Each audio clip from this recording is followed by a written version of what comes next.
Welcome back, everybody, to the Breakthrough Moment podcast, where we interview successful entrepreneurs and share their breakthroughs throughout their career so that us at home can also have breakthroughs. Today's special guest is Markos, entrepreneur from Greece. Thank you so much for joining us.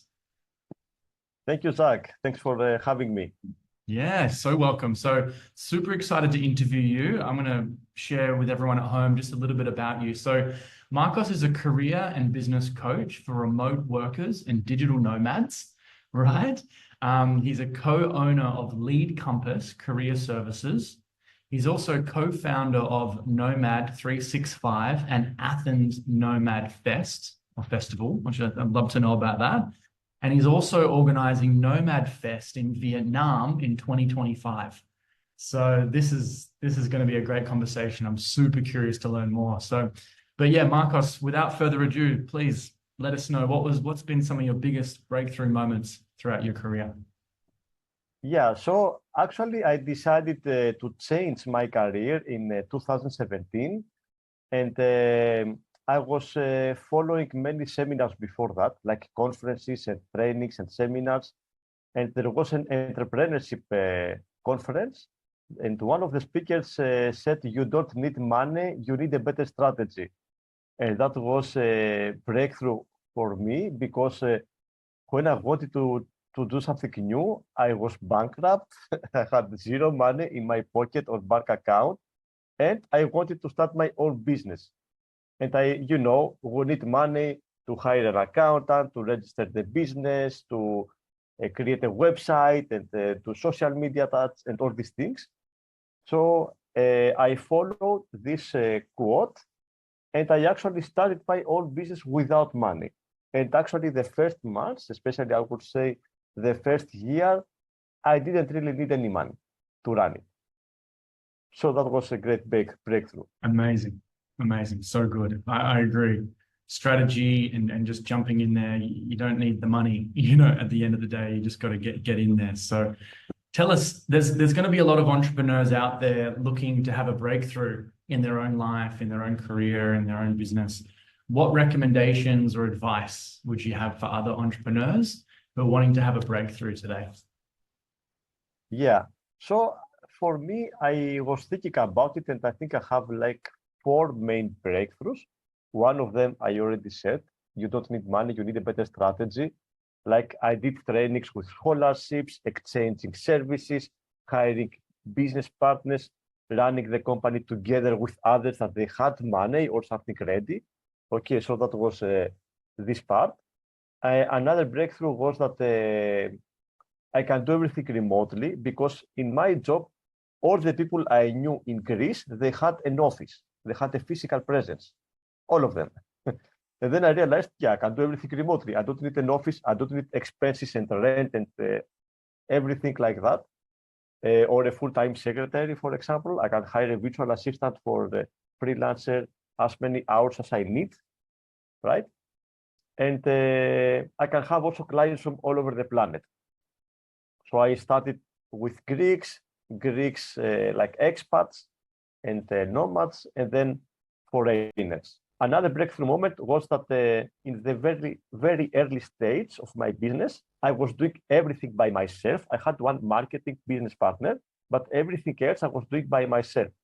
And after a few months, I realized that I could hire a virtual assistant for a few hours. So the virtual assistant can do the calls and the CRM and the messages and the emails and the offers information, all these things. So I could save a ton of money and energy to focus on other more important stuff like delivering services, creating better offers, and all these things.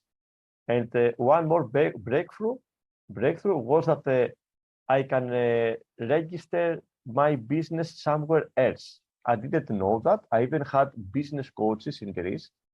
Nobody told me that, Markos, you have an online business, you travel the world, you can have an online business anywhere.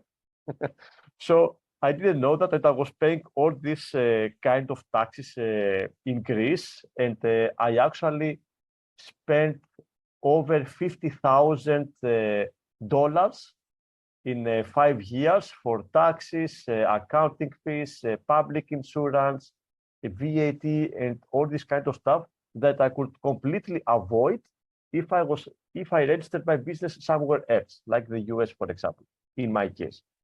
Yeah, I didn't know that. And $50,000 is a lot of money for Greece. We are not talking about Australia or the US or England, right? It's a lot of money for Greece. So that was another breakthrough moment. I realized this after like 6 years. Wow. The littlest things can make the biggest impact, hey? Far out. But I guess once you learn that, you only make that mistake once. So Exactly. hopefully not again. And that's great advice. Do you have any so how did you change your business so that you could save that 50,000? You said you register in another country? Is that what you do? Is there any tips or tricks on how to Yeah. do that? So, for example, there are, I discovered two good options for me. It depends on where do you live, where are your clients, if your clients are B2B or B2C clients, like businesses or individuals, where do you stay? So it is not the same for everyone. But for me, it was a great option to have a US company, because the US company, like a US LLC, for example, you can start this a US business with around $300, like to just start the business, register, and then you have like the whole process, from IRIS and EIN and all this stuff in around 2-3 weeks. Everything is ready, and so the business can run in let's say 2 or 3 weeks to have everything, bank accounts and all this stuff. And then depending on your services and clients and everything, you can pay as low as $200 to $300 per year for tax statements and this kind of fees, which is nothing, right? Compared to other countries and companies that we pay a lot of money. Like in Greece, I was paying over $1,000 per month just for the VAT, plus taxes, plus $100 per month for accounting fees, which is also some amount in Greece, right?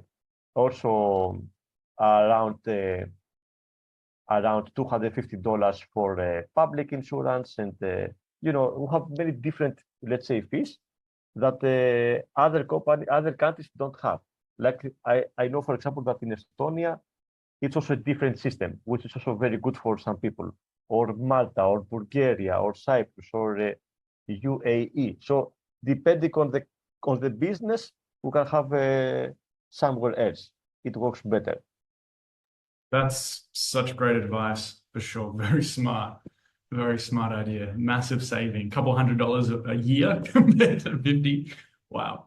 So Yeah. I'm curious to know, Markos, so if you could go back to the beginning of your entrepreneurial journey before you started business, and if you could just change one thing that would have helped your journey, what would that one thing be? Well, yeah, I think that would be like to register my business somewhere else, because it could save me, as I said before, over $50,000 that I could be more competitive in pricing, right?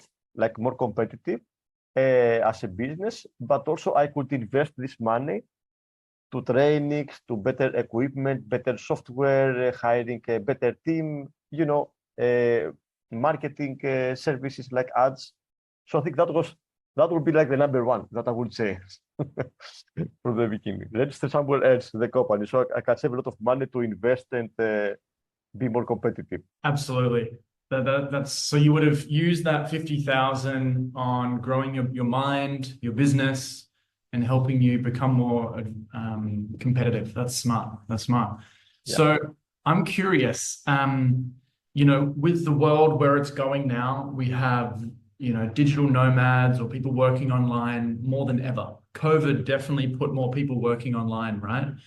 So there's, the emergence of AI and technology.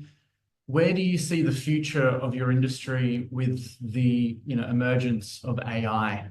Do you see that AI is going to be impacting, helping jobs, helping digital nomads, or maybe taking jobs away? What's your thoughts? What's your predictions?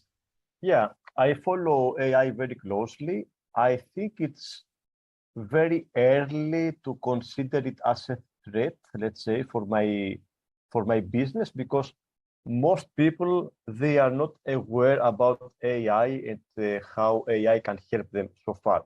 For example, one of my services that I offer with Lead Compass is the cover letters, CV writing, this kind of services to help job seekers. To my surprise, we had more sales this year than the previous years.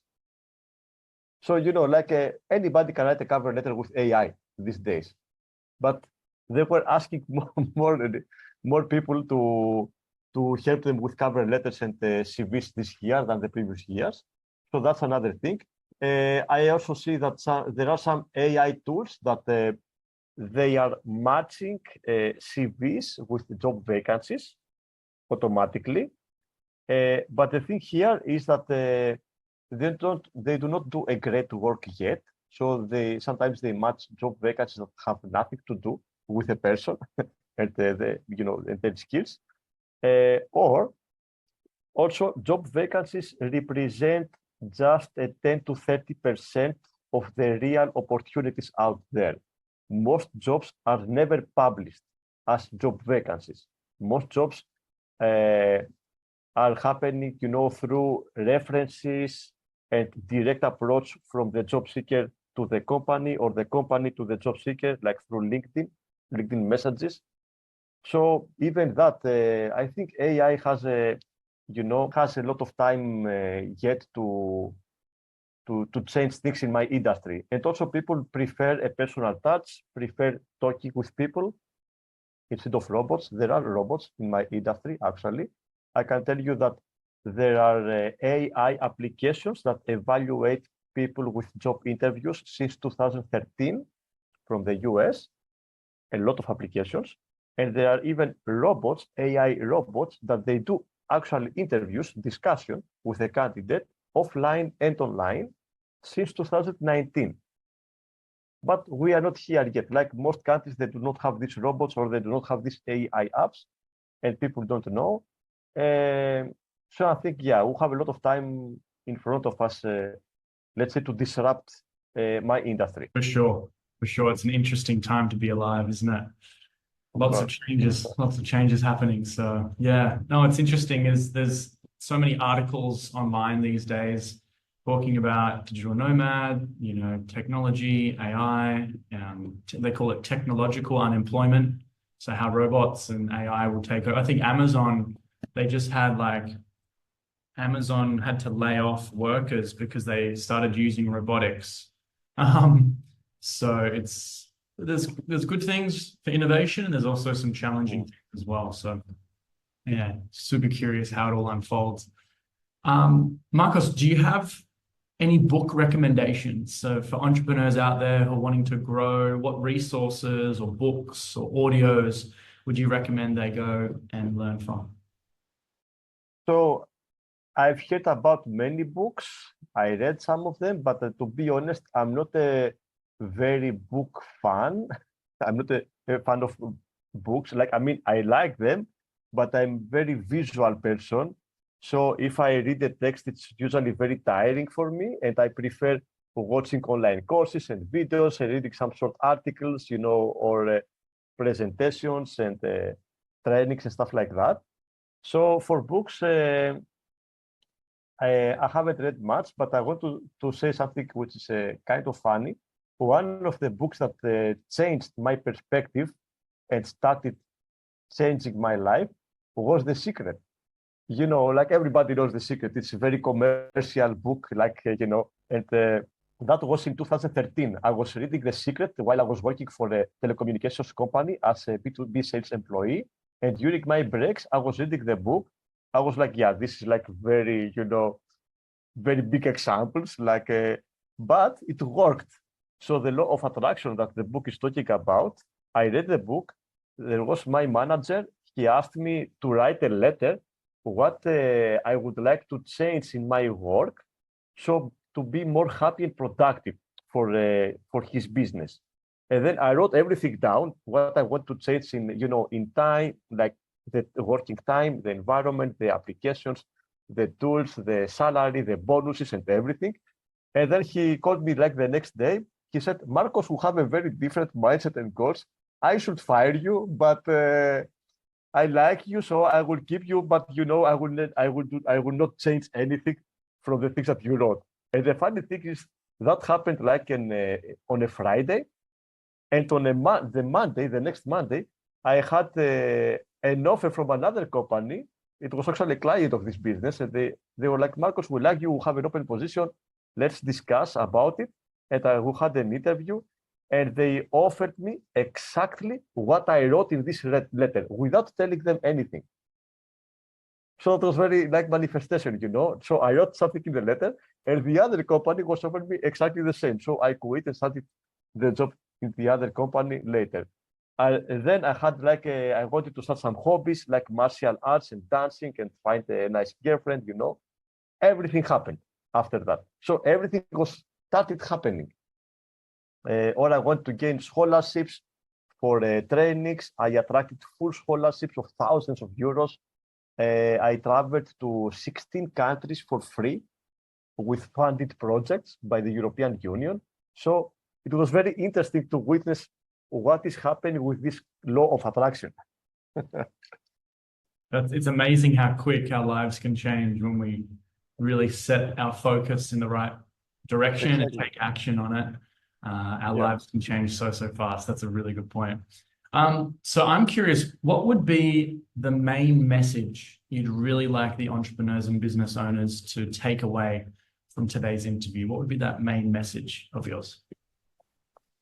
I would like to give two messages. One message is what I said before. You don't need money. You need a better strategy. There are many different ways to start your own business and make it grow. Okay. And the other thing is, if you are not doing what you love, you are wasting your time. So if you want to start a business, better do something that you actually like. Right? 100%. Yeah, 100%. Great advice. It's life begins when we start doing things that we love. And unfortunately, sometimes people start a business because it's good money or it just pays the bills and things like that. But we forget, it's easy to forget, oh, do I actually enjoy this? Does this fulfill me? Does this help me become more fulfilled in different areas of life? So yeah, it's a great point. Markos, what would be the main challenge? If you could challenge the audience and really push them towards a certain thing after this podcast, what would be that one challenge you'd like them to take action on? Yeah, something that I really like to use, I would say, is LinkedIn. So I would ask them as a challenge to actually use LinkedIn to grow their business, because it's an amazing tool. It's like the best social media for job seekers, entrepreneurs, freelancers, investors, like anybody. So if some people know how to actually use LinkedIn, they can attract amazing opportunities, no matter if they are job seekers or entrepreneurs. I know entrepreneurs that they attract deals with hundreds of thousands of euros from LinkedIn. I mean, clients found them on LinkedIn, okay? Or they hired amazing people, or they found amazing mentors. Like when I started my own business, I had a lot of mentors from the US and Canada, from LinkedIn. And actually, these people helped me grow my team and make it work in a very different way than other people do in Greece. Okay, so I was working, let's say, with an American way than a Greek way, and that helped me grow. So yeah, I would say use LinkedIn, optimize your profile, the settings, make it publicly visible to anyone, be active, post, comment on others, connect with people, find mentors, it's an amazing tool. So this is the challenge, because many people, they don't use LinkedIn, or they just think it's something, they just need to have. I remember I helped a person, an entrepreneur, with her LinkedIn profile many years ago, and she has one connection yet, me. So no action, and other people, they take action. Even job seekers, they attract salaries, like job opportunities with 4 times their previous salary, 4 times, not 40% more, even 4 times more. So it's an amazing tool for everyone, I would say. So this is I would say, the challenge. And also to find better ways, more strategic ways to grow your business without spending a ton of money, energy, and time, right? Great point. Yeah, LinkedIn, that's how we got connected, right? Yes. So Yeah. LinkedIn is a fantastic resource. If the business owners aren't on it, they're totally, yeah, kind of blocking off a stream of networking and business and collaboration and partnerships for sure. So, Markos, I have one more question, and then I'd love you to share how people can get in touch with you. So the question is around the Nomad Fest. What is the Nomad Fest? What was the Nomad Fest in Athens? And what is the Nomad Fest in Vietnam? Tell us what to expect. Super cool. Yeah. So we just completed the Athens Nomad Fest in Greece last weekend, and it was amazing. We have a lot of people. So the Athens Nomad Fest is like an international event, I mean, with international speakers. So they offer talks about things such as global tax optimization, marketing strategies, health and wellness for remote workers and nomads, productivity tools, how to use AI to save a lot of time and increase your productivity, passive income ideas. So many different topics about remote work and digital nomads. And these events are usually, they usually include talks, panel discussions, mastermind sessions, workshops, and also some other activities like socializing and fun activities, like lunch and dinner meetups, some working tours, many different activities. And depending on the event, they also use unconference sessions, which is actually talks and workshops organized by the attendees. So there is a time, so the attendees, they can also share their skills and knowledge. Athens Nomad Fest was 2.5 days with some extra activities before and after the event. And now we organize the Da Nang Nomad Fest and Hoi An Nomad Fest in Vietnam for 2025. We plan Da Nang for end of March and Hoi An Nomad Fest for beginning of April. Okay, so some Nomad Fests are 3 days, others are 9 days. We plan to make Da Nang a big event, focused more on business topics. And we also plan Hoi An focused more on health and wellness. So we can combine 2 different events very close to each other. So people, if they want, they can come to Vietnam and join both of them. Okay. And we also plan other Nomad Fests. There are already a lot. If you search nomadretreats.co, you will find a lot of Nomad events, Nomad festivals, workations, retreats, co-living events, all around the planet, right? Like now, this November is the Digital Nomad Conference in the Philippines that I plan to join, and the Nomad Summit in Chiang Mai in Thailand in January. I also plan to join that. So yeah, there are a lot of events. You meet amazing people. You learn new things. I think it's a great experience. Very cool. I had no idea. I had no idea that existed. So for sure, I'd love to come along.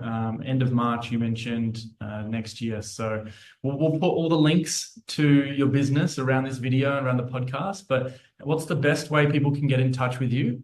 And who is the type of person that you help in your business? What's the problem that you solve? Yeah, who's your ideal client so people can reach out to you if they fit that category? Yeah. So regarding the connection, they can find me on LinkedIn, Facebook, Instagram. I also use WhatsApp, Telegram, so they can also send me a message there, or my email, markoskorvesis@gmail.com. Okay, they can also reach me there. And I mostly help, my niche is remote work and digital, let's say, freelancing and digital nomads. So I mainly help people discover what is the ideal remote job for them. So if we are talking about a career change, okay, or people that they are job seekers and they want to find a better remote job, and also people that they want to start their own businesses with online services. Okay, so my focus is online services, not products, because some people, they ask me for e-commerce and e-shops, and it's not my niche, but for online service. So I mainly have these three types of people: career changers, remote workers, how to become a digital nomad also, because I have a lot of experience. I have traveled to 37 countries since 2018, and also how to start an online business with online services. These kind of people, my All people. right. Yeah, that's so interesting. Fantastic. So what I'll do is I'll put all the links around the video, guys. Please reach out to Markos. Getting in touch will help your career so, so much. But Markos, this has been a great conversation. Thank you so much for your time. And yeah, these little pieces of personal development and tips around business are going to help so many people. So thank you so much for being on the podcast today. Thank you so much, Zac. And I will be very happy to meet you in person sooner or later. Yeah, maybe we'll catch up at the Nomad Fest. Exactly.